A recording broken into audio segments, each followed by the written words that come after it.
Mon ami, j'aimerais te dire une chose. Tu sais, dans la vie, pour avancer avec Dieu, c'est facile. Mais pour être bloqué aussi, c'est facile. Il y a deux choses qui se présentent chaque jour lorsque tu te réveilles. Parce que lorsque tu te réveilles avec Dieu. Dieu te montre une position positive. Il te dit souvent, ma fille, mon fils, tu dois maintenir ma parole. Tu dois marcher avec moi parce que c'est moi que je vais t'éclairer. Il y a encore une position que le diable, lorsque tu te réveilles, tu réveilles avec ça. C'est une position négative. Cette position, ça présente ton passé. Ça présente des erreurs que tu as faites. Ça présente parfois de certaines réalités que tu as rencontrées. Regarde comment le diable fait. Lorsque le diable sait que non, dans 2000 tels, Dieu va te visiter. Le diable aussi presse directement de te dire, regarde, même si tu pries, il n'y a rien qui va se passer parce que tu as échoué dans telle chose. Regarde ça, c'est l'expérience du diable. Pourquoi je te dis ces choses?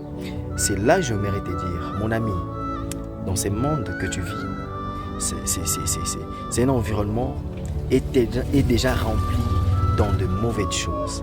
Tu dois prendre conscience chaque jour quand tu te réveilles, tu dois prendre conscience sur une chose. Je ne dis pas deux choses, je dis une chose. Tu dois prendre conscience sur la parole de Dieu. Pourquoi?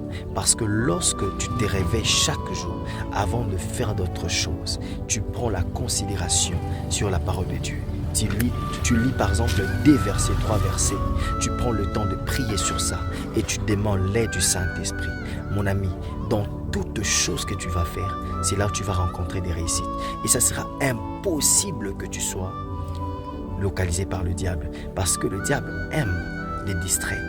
Parce que si tu es distrait et distraite, et si tu es ignorant par rapport à certaines choses, tu dis que je suis chrétien, il n'y a pas moyen de prier parce que je n'ai pas le temps, je dois aller au boulot. C'est bien de donner certains arguments, mais tu ne sais pas quel genre de choses qui t'attend quelque part. J'aimerais te dire une chose, tel que Dieu t'a permis d'entrer l'année 2025. L'année 2025, c'est une année pas seulement pour la bénédiction, parce que tu vas le vivre, mais l'année 2025, ça doit être une année de consécration, d'avoir une vie de consécration pour toi et ton Dieu. Dieu t'attend pas seulement de te donner, Dieu attend aussi ta position comme un adorateur. Si tu sais que tu es appelé à servir Dieu, prends conscience sur ta vie chrétienne pour éviter de certains combats. Sois béni.